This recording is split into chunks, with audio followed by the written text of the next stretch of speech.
welcome in to the Heater Dynasty podcast. Mark, I'm elated, dude. Like, being a Washington fan is kind of fun again. And maybe we could even say fun for the first time, or at least in our, awareness lives.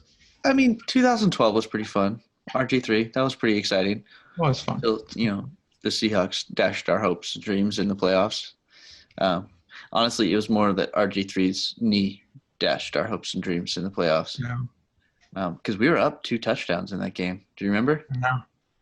And I remember everyone always saying, we rushed him back, but also, there was nothing without him. So I think that's the difference between our team now and then is I feel like everything else is clicking, and the quarterback position is still there's definitely no answer there. Yeah, Alex Smith, don't get me wrong, doing a great job, doing what Alex Smith does, which is not getting in the way and giving everyone the opportunity to win. But yeah, back to that season, it was like everything rested on RG3's performance. Yeah. He was single-handedly winning games. So, 80-yard touchdown runs against the Vikings. Yeah, that was nuts. That was fun. Honestly, that season, it started against the Saints. We won that first week against the Saints. And on that, there was a slant play from our 5-yard line or something.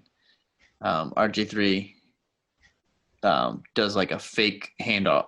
It wasn't really play action. It was probably a read option of some kind. And then he throws a slant about 10 yards down the field to Pierre Garçon. And then Pierre Garçon broke it for 95 yards for a touchdown on that first drive.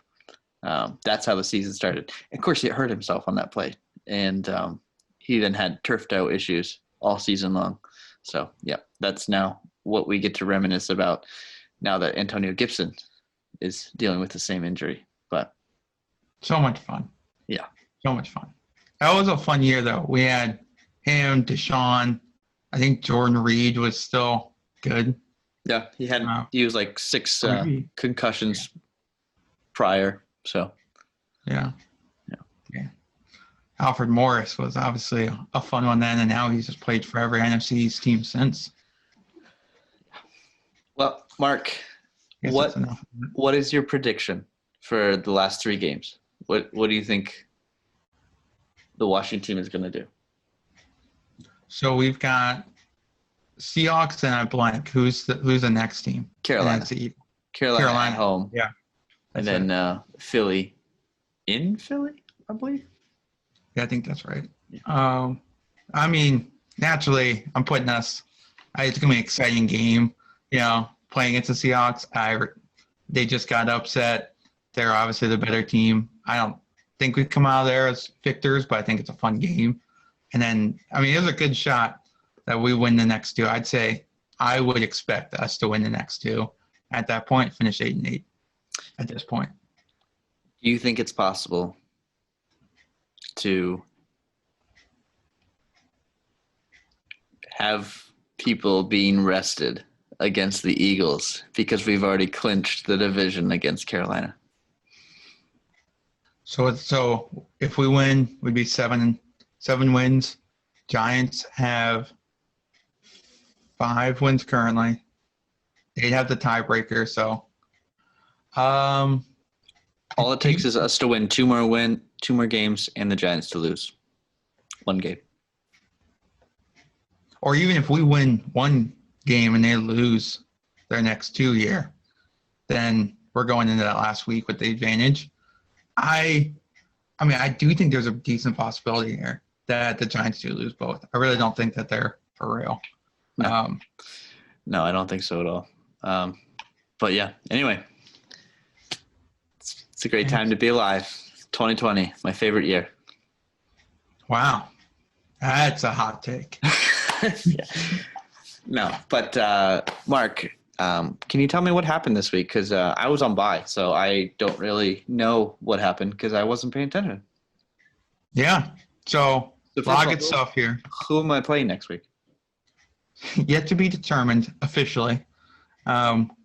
We've got myself beating Benjamin Chapman by .31 currently. You can hear my voice cracking of how emotional the game was. Um, when I was thinking about this, as long as I'm not thinking about this wrong, I essentially won by 3 yards at the moment, because 10 yards being a full point, I won by 3 yards, or you could say even 2 carries. Or you could say like one more Deebo Samuel play. Yeah, one more Deebo Samuel play, it's a whole new ball game. If his hamstring could have held out for one more play, this would be a totally different game script. It's true. So, I mean, I guess I have to owe it. Watching the defense, picking us up one more time. Get me to the next round to face you here, Eric. So I would be your matchup. Again, asterisk here, barring any scoring adjustments that Andrew Gordon so thoughtfully put in the chat to remind me that Thursday is the official day when it happens. Oh, for sure.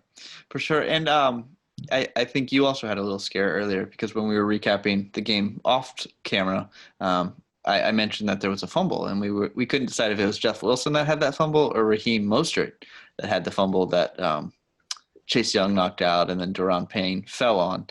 And we were looking through the stats and we're like, Raheem Mostert doesn't have a fumble in his stats.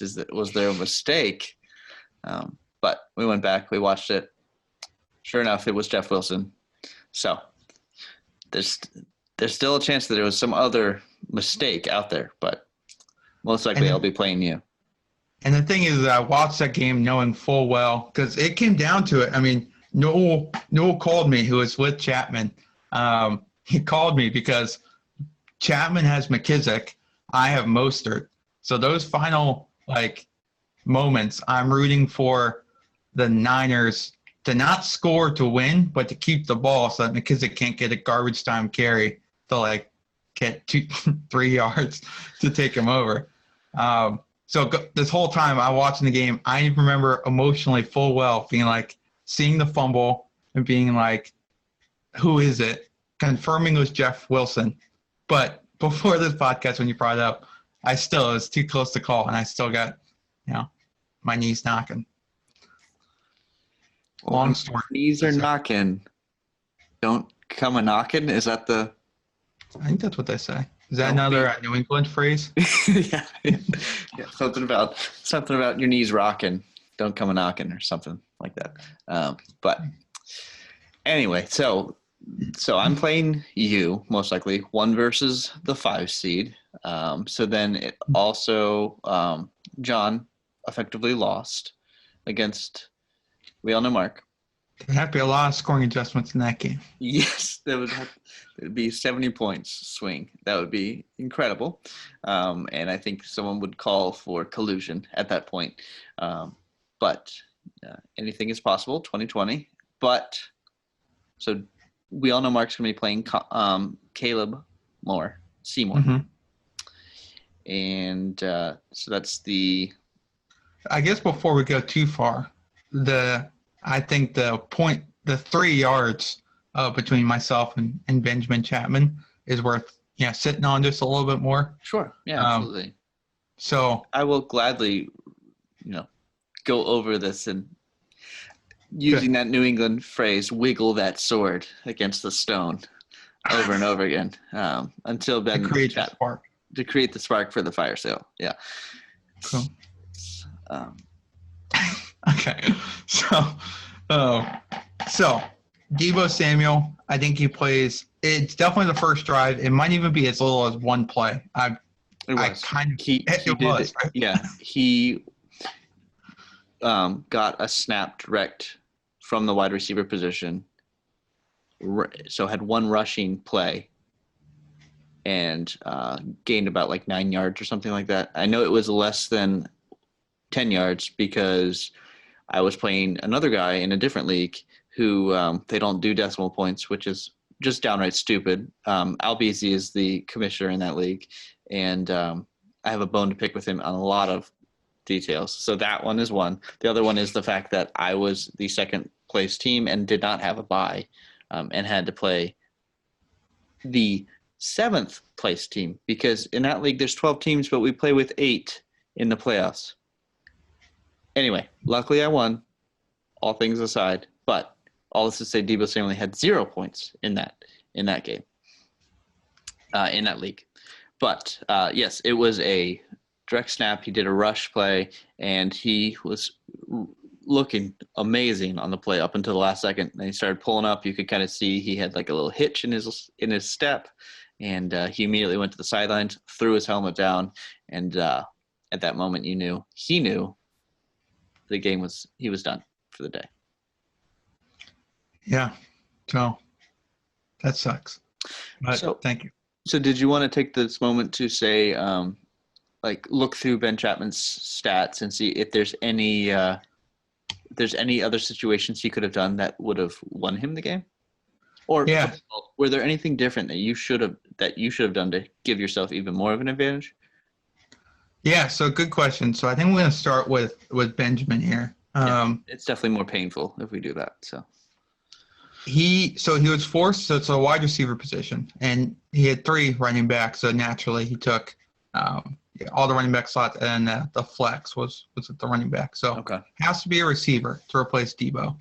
And as I looked through his roster, other than the ones that are injured and out, the only one that wouldn't have worked to win was this guy named Marcus Johnson. I've never once heard. The esteemed Marcus Johnson. I believe he's on the you said the Indianapolis Colts? I was wondering if you know. Yes. Yeah. No, he is up and coming, I believe. I definitely don't see why you didn't start him over Deebo Samuel. Deebo one hammy Samuel, like that. Deebo's chances were definitely pretty low in that game. So to kind of continue, he had 2 rookie wide receivers who scored more.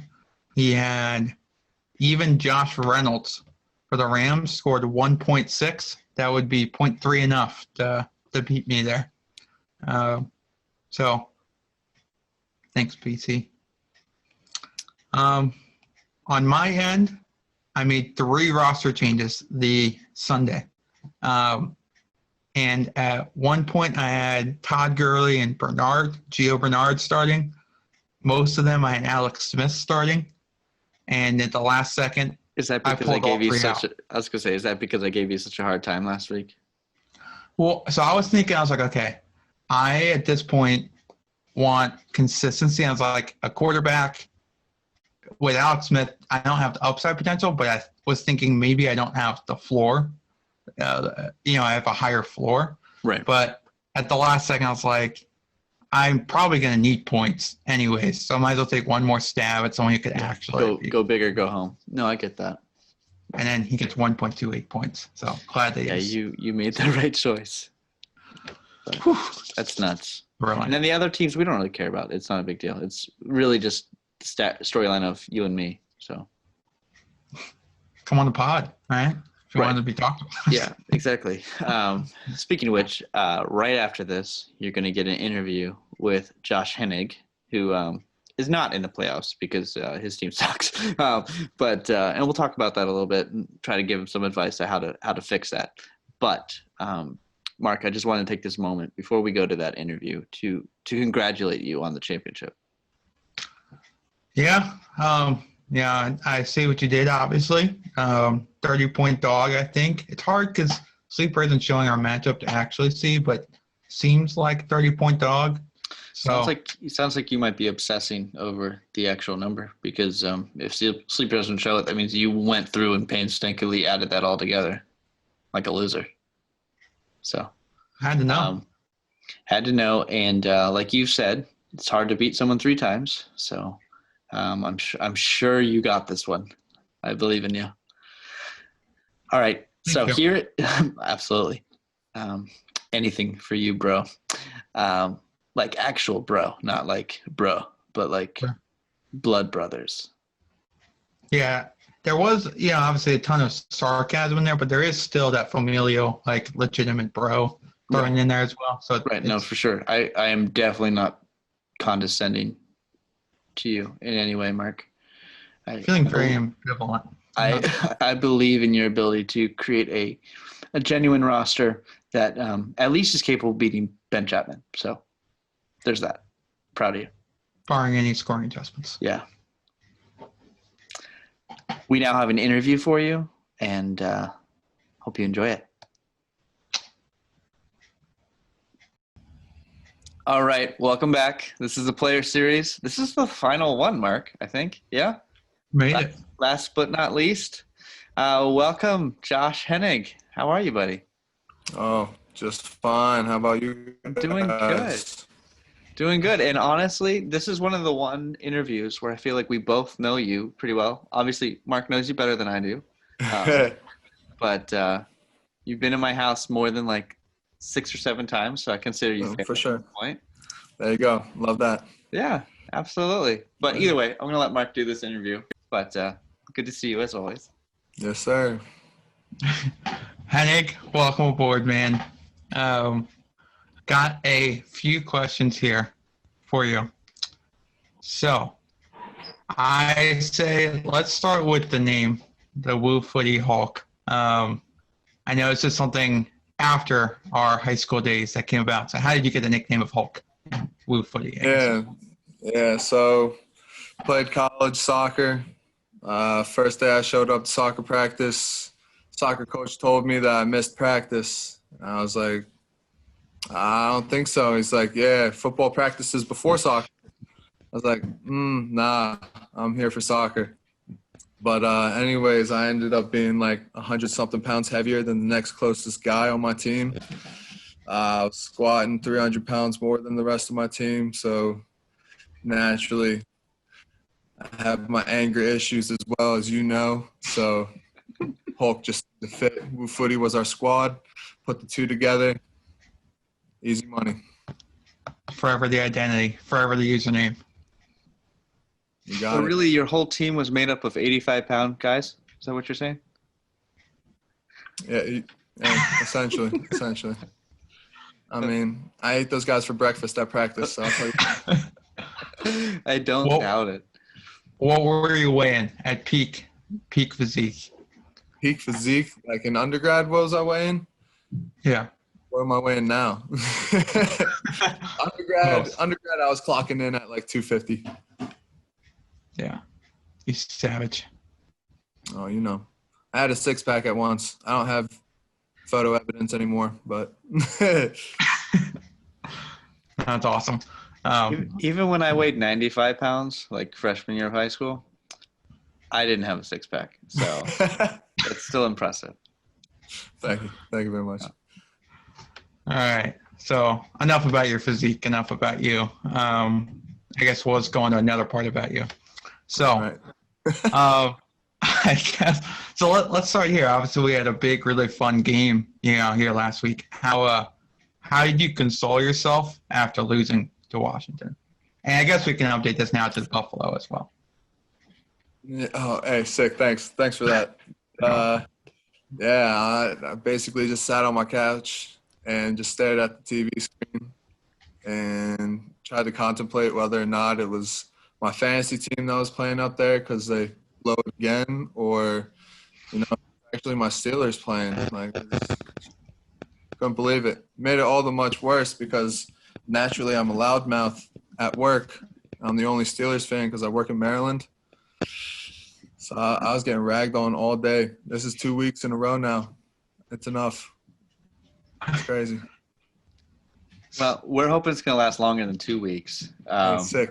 But I think you guys are just finally realizing what the rest of the league is realizing, or has noticed for a while now, that you guys are just overrated. You haven't played anybody. Ouch. I mean, granted, I think the Washington football team and Chase Young have shown that they are actually a good defense. Our offense is definitely subpar, to be nice. I mean, they got more drop balls than – I mean, if Hershey Christian had a football team, let's be real. Mark, did you have a question surrounding the drop balls of the Steelers? I was pulling out this. So this is the question I didn't send to you before, Hennig.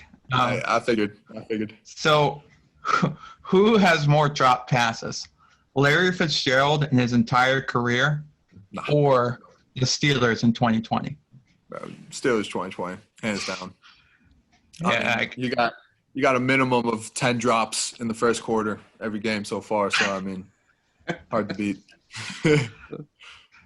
So, just to give the specifics, obviously that's the right answer. It's a very leading question. Yes, very well. Well done. They've made it harder to track. So I think drops is no longer like an official stat, but in 521 pass attempts from Big Ben, there have been 34 drops by the Steelers this year, from what I can tell. For Larry Fitzgerald's career, he's had 2,323 targets, so more than 4 times, and he has 30 drops from what I can. Yikes. Look, all the Steelers got to do is figure out what kind of gloves he's using. That's all I got to say. You know, when Larry Fitzgerald started playing, I don't think gloves were invented yet. You know, you're probably not wrong. No. But I always like to bring up that stat because he also has more tackles in his career than drop passes, which is just absurd. Yeah, that's wild. I mean, but if you look at his quarterbacks, makes sense. Yeah, I mean, there was a rough spot there in the middle. But maybe the passes were so bad that they didn't count, as drop passes. Exactly. That's it. Big Ben's just too good, It's the truth. Well, I was going to ask you, and this will be the last Pittsburgh question, and we'll move into more fantasy stuff for you. In other words, things that other people are interested in. So. Things that are even worse. Yes. So just kind of question for you, if you want to field this, like where do you think the Pittsburgh Steelers will finish? Side note, how good Mike Hilton is, because I feel like whenever I'm watching them, he's all over the field. So literally laying on the field multiple times when he's guarding Stephon Diggs. But Steelers in general, it's going to be like the Ravens last year. They're going to be out first round. Their offense just isn't what – I mean, unless in some miracle we get like the backyard football cheat codes where Pablo Sanchez as our running back, we got no offense. Defense is holding it down, but you can only do so much. Yeah. We need Pablo. Boom. We need Pablo. We'll put that in the chat. That's the key. I could use Pablo this week, which I'm sure we'll get into in the second part of this one. All right. So let's see here. So I guess I'll ask you, we're about 2 years into the Dynasty League. My saying it's the first Dynasty League for you. It's as well most of us people. What would you say are your takeaways from the first 2 years, and what would you do differently or again? I think my biggest mistake was thinking that Eric was actually sincere about this whole family thing. He really took advantage of me, and I wasn't really expecting him to take that hard of a hit on me. Like, come on, man, carry on. I'm just a naive little man over here. Well, then you're over here just eating me alive. If you've heard some of the horror stories from Dawson, that makes you more family than anything. That's probably true. But takeaways from Dynasty football, would be don't give up my first-round picks for washed-up people.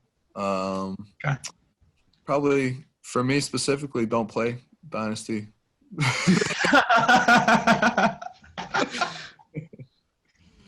But, yeah. I think I was in the toilet bowl last year, and I'm not making it there this year. So, hey, somebody's got to be a loser, right? Well, you've got Dalvin Cook, so you've got that to work around here, and keeping you around. I have faith in you, Josh. Hey, thanks, man. I mean, if rest of my team can just get off the IR, I might be all right. But, I mean, if you watched any of my trades, I got Joe Mixon, who is on my IR. I got Amari Cooper, who lost Dak Prescott. I got Kerryon Johnson. That just speaks for itself. So, and then I got Zach Ertz, who went from being a top 5 to a nobody real quick. It's been tough. That's unfortunate. And I don't think when we were drafting that anyone had that forecasted. Not yet, at least. Like, I thought he had another couple seasons in him for sure. And we'll see. I mean, you might get luck out in the offseason. He might find a new landing spot. But probably, maybe not this offseason, but next offseason. You want him, Eric? I don't want him. No, I meant like in the actual NFL, he might find a new landing spot. Okay. No, he can stay right where he is. You're good. He's all yours, buddy. Thanks. Yeah. Thanks. Yeah. Thanks for looking out. Oh, anytime. But. All right. So I've got 2 more questions for you. One, since we're on the topic already, what do you think your best trade was? And maybe we can do reverse as well. We've got a Mark Cooper trade. We've got the Kerryon Johnson trade. We've got the Joe Mixon trade. And we've got when you flipped your home at 102 address. So what was the best trade for you in terms of? I'm going to have to say flipping the house, 100%. I mean, I actually made money off of it. There was some hard times, but I can't say it was as hard as watching my fantasy team week after week. Just looking and being reminded that I traded for Kerryon Johnson every week and didn't start him once at all. Hey, you know what? That second-round pick, though, felt real good. You know who I got for that second-round pick? I bet it did. It literally could have been anybody, and I'm sure you got more fantasy points. Do you want to know who it was? Who was it? Justin Herbert. Oh, you said that in the podcast. Yeah. I mean, but I don't need another quarterback. I got Cam Newton too, so. Yeah. He's doing great. My team's set. Oh, man. But honestly, also, though, to get the house flipped, I just kind of wanted to throw that in there. But I know you guys spend a ton of time spending on that, and so cool to see that. Yeah, it was a lot of time, money, sweat, tears. But we're through it.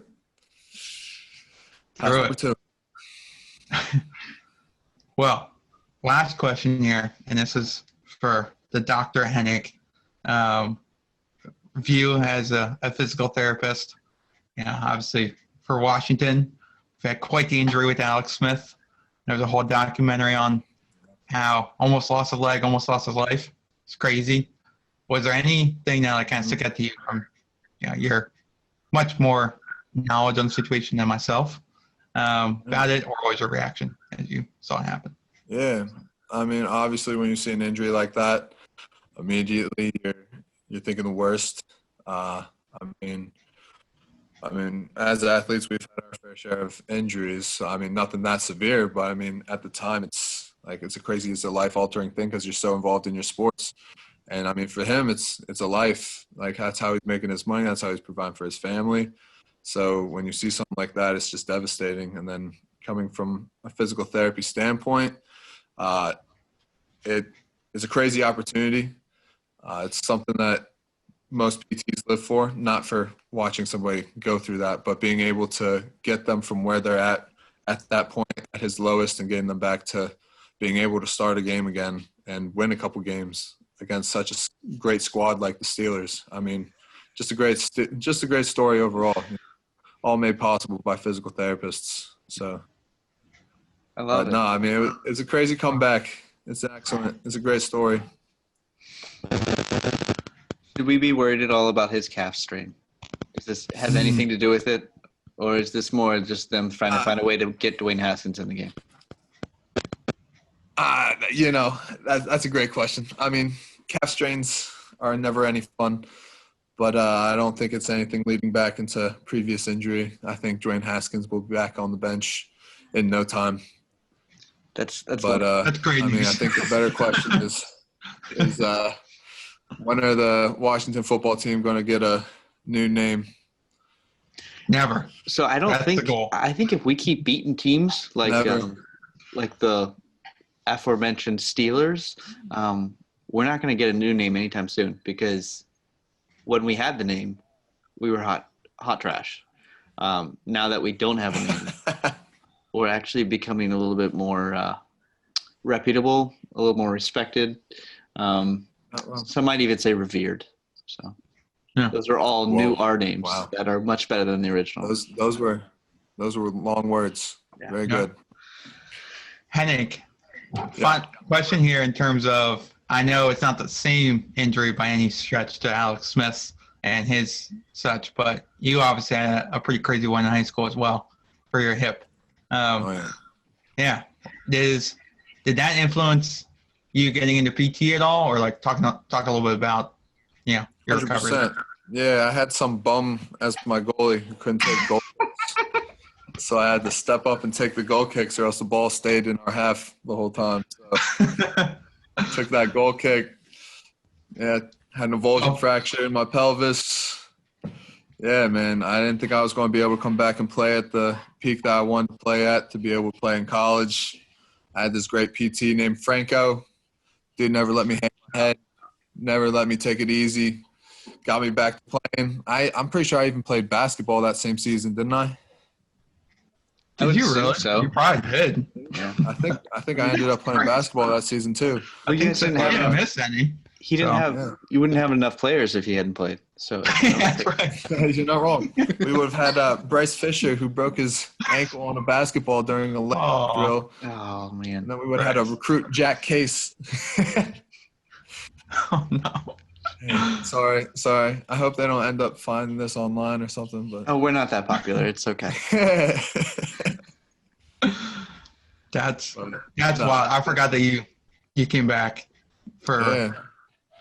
And I guess for the aforementioned 85-pounder goalie here, didn't have the leg strength to get to half. So I guess that's but yeah, that definitely played a role in wanting to be a physical therapist, wanting to be able to get people back to playing, get them out of a dark spot and bring them back into the light.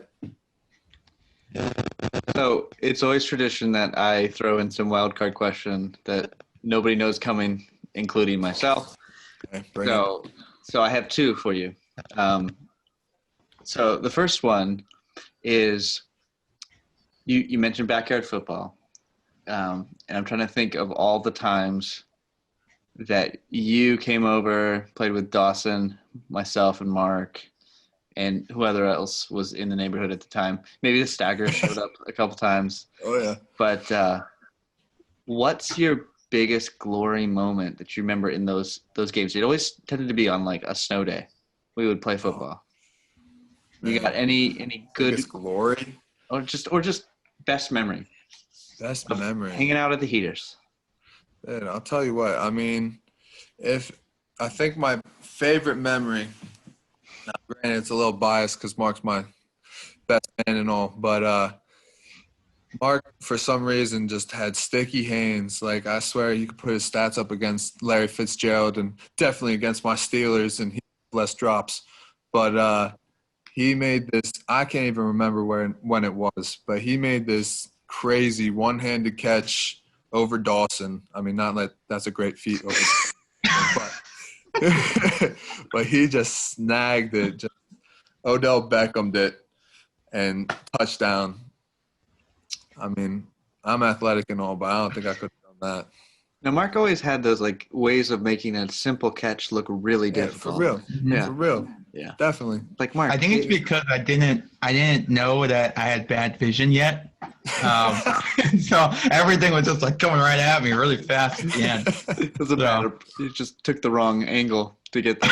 Yeah. Exactly. The other fear is probably like he probably did some like ridiculous catch around Dawson just so Dawson wouldn't truck him. Probably.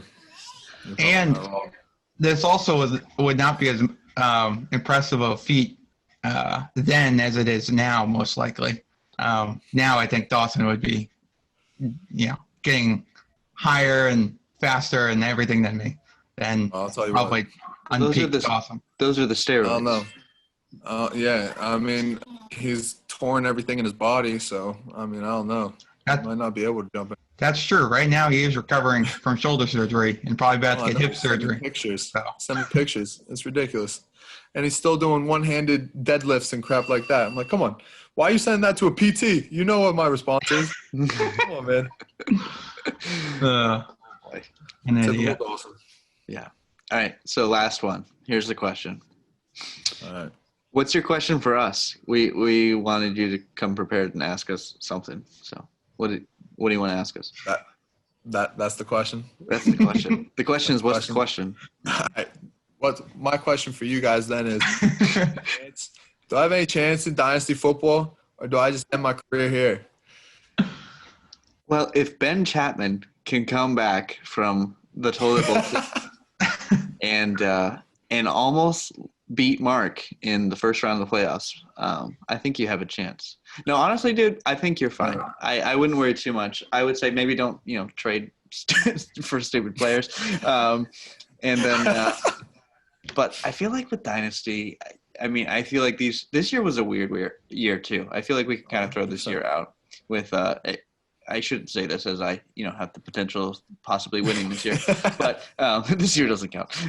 It totally counts only if I win. But then otherwise, you win. It's a joke. But no, obviously there's been a lot going on this year. But either way, you just saw how like players turn around so quickly, or either get really good all of a sudden, or look like garbage, like most of Mark's roster now. Like he went from having 2 elite running backs to having Zeke, the not so elite, and Todd Turd Gurley. Is that what we were saying, Mark? Turd Gurley. There it is.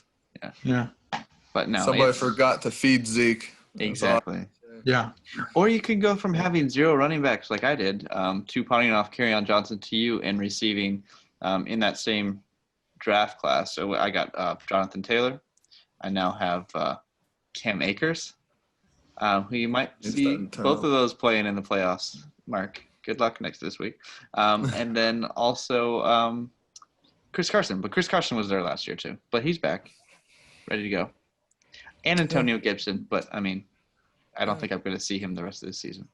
He's got a crap team, so probably won't do very well. Yeah. You never know. Yeah, I was looking at your roster, and like you've got, T.Y. Hilton did nothing all year, but then now it's like that's what I was gonna say. But now he's playing. He should be a legitimate receiver, and Ertz will figure it out. Mix in Edelman. You got some guys, obviously Cook. But here, let me let you in on a little secret, Josh. All right, so here's my advice for you. The off season is the time to trade. Okay, and the closer to the draft, the more desperate people get. I think you know that firsthand. Because you were going in the draft, you're like, I don't know. I've got that second. And the same way you're telling Mark, like, I'm taking Tua. You needed a quarterback. I get it. I did. You needed running backs. Surprise. That's the time. That's when you pounce, is when they need it. That's when you attack. It's also because you're like, oh, Kerryon Johnson. Yeah, there's some like name value there. Newsflash, he sucked last year too. But yeah, I know. I don't know. Yeah. Did I give you a first round or a second round? No, second. No, we're not. Let's not be ridiculous. Okay. I wasn't. Oh yeah, because I got Tua. It wasn't a full pantsing. It was just a. Just a little peak show. That's all. Exactly. A little moon landing. That's all.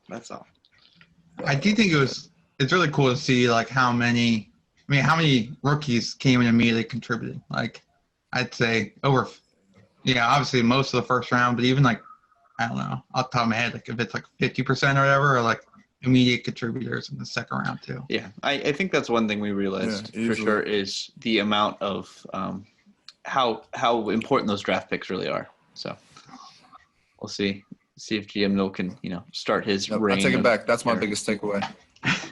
Okay, I like it. Anything else, Mark?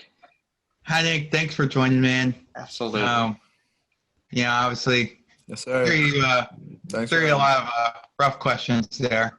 Thanks for coming on, putting up with us, and flexing on us as we described it the whole game. So, Between the Hawk and then like your Christmas decorations put my house to shame. So it looks True. good. You got it. Hey, my favorite thing about it. Oh, get that TV hanging up right next to the Christmas tree. Oh, golden. It's beautiful. Yeah. Love it. Oh yeah. All Merry right. Christmas, boys. Merry Merry Christmas. Christmas, my friend. Love you guys. Bye, man. Love you too. See you, dude. Take care.